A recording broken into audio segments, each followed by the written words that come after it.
भारत ने आज देश भर में मॉक ड्रिल का आयोजन किया, लेकिन भारत ने मॉक ड्रिल से ठीक एक रात पहले पाकिस्तान पर बड़ा हवाई हमला किया। अब हवाई हमला और मॉक ड्रिल का कनेक्शन जानिए। क्या भारत को पता था कि मॉक ड्रिल जरूरी है? क्या भारत को पता है कि पाकिस्तान भारत पर जवाबी कार्रवाई कर सकता है? क्या इसीलिए मॉक ड्रिल हो रही है? क्या मॉक ड्रिल और पाकिस्तान पर जो हमला भारतीय सेना ने किया है, एयर स्ट्राइक की है, उसका कनेक्शन है? क्या ये पूरी प्लानिंग के तहत हुआ था? आइए इस वीडियो में हम आपको यही बात बताते हैं। नमस्कार, मेरा नाम है नरेश कोश्यारी और आप देख रहे हैं India.com।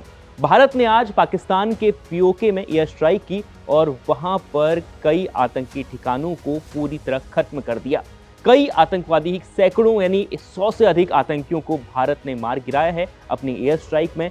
और लेकिन उसके बाद सबसे बड़ा सवाल जो लगातार उठ रहा था कि भारत जो अपने देश में देश भर के करीब 288 से अधिक स्थानों पर जो मॉक ड्रिल करा रहा है, जो हवाई हमलों से बचने के लिए मॉक ड्रिल हो रही है, उसका क्या मतलब है? आखिर मॉक ड्रिल का कनेक्शन क्या है? भारत को के पास क्या ऐसी इंफॉर्मेशन है कि उसने मॉक ड्रिल का आयोजन किया? क्या भारत को पता है कि जैसे ही वो पाकिस्तान पर हमला करेगा, उसके जवाबी कार्रवाई में पाकिस्तान भी तैयार बैठा और वो भारत पर हमला कर सकता है? क्या कुछ ऐसा होने वाला है? तो ये जो सवाल हैं लगातार सबके जहन में हैं। और आपको बता दें कि भारत ने जो मॉक ड्रिल का आयोजन किया है वो हवाई हमलों को लेकर ही किया है और भारत ने भी पाकिस्तान पर यानी पीओके पर हवाई हमले ही किए हैं। 9 जगहों पर, सुबह से आप लगातार खबरों पर देख रहे होंगे कि 9 जगहों पर भारत ने पाकिस्तान पर हमला किया और उसके बाद आज यानी मॉक ड्रिल का आयोजन हुआ है। कई जगहों पर मॉक ड्रिल हो गई है और शाम होते होते कई जगहों पर सायरन भी बजेंगे और वहां पर बताया जाएगा कि अगर हवाई हमले होते हैं तो कैसे बचा जाएगा। क्योंकि भारत की जो कार्रवाई होती है,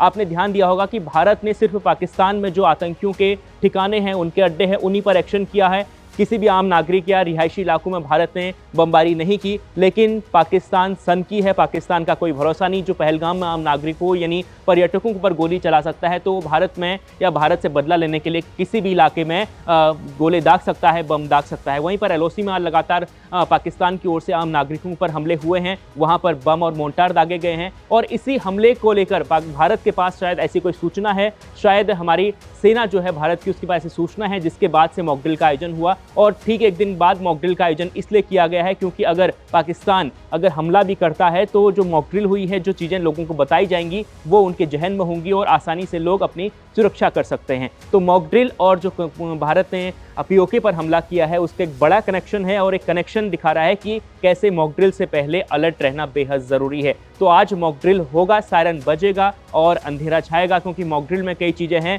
कि लाइट बंद हो जाएगी, उसके अलावा सायरन बजेंगे, उसके बाद कैसे बचना है अगर हमले वाली स्थिति होती है। क्योंकि पाकिस्तान के पास ऐसे विमान हैं। कल हमारी एक डिफेंस एक्सपर्ट से बातचीत हो रही थी तो उन्होंने बताया कि पाकिस्तान के पास जो फाइटर जेट हैं वो रात में हमला नहीं कर सकते हैं। उन्हें हमले के लिए, जो टारगेट को भेदने के लिए उन्हें लाइट की ज़रूरत होती है, रोशनी की ज़रूरत होती है। इसलिए लाइट को बंद किया जाएगा मॉक ड्रिल के वक्त। आपको बताया जाएगा कैसे मॉक ड्रिल होनी है। लेकिन मॉक ड्रिल का क्या हवाई हमलों से बड़ा कनेक्शन है? क्या बड़ा हवाई हमला होने वाला है? ये सवाल सबसे अहम है। लेकिन इस सवाल के बीच में मॉक ड्रिल का आयोजन जो हुआ है, उसने पूरे भारत में अलर्ट जारी कर दिया है कि कुछ भी कभी भी हो सकता है, क्योंकि दोनों देश अब खुले आम जंग के मैदान में कूद चुके हैं। तो इस पर लगातार हम आपको अपडेट देते रहेंगे और आपको बताएंगे अगले वीडियो में कि भारत पाकिस्तान के साथ कौन कौन से देश हैं, भारत के साथ कौन से देश आए हैं, पाकिस्तान के साथ कौन से देश खड़े हैं और पाकिस्तान को कहां झटका लगने वाला है और पाकिस्तान क्या अगला कार्रवाई कर सकता है, पाकिस्तान किस प्रकार की धमकी दे रहा है। अगले वीडियो हम आपको जरूर बताएंगे। तो लगातार बने रहिए India.com के साथ। आपका बहुत बहुत शुक्रिया।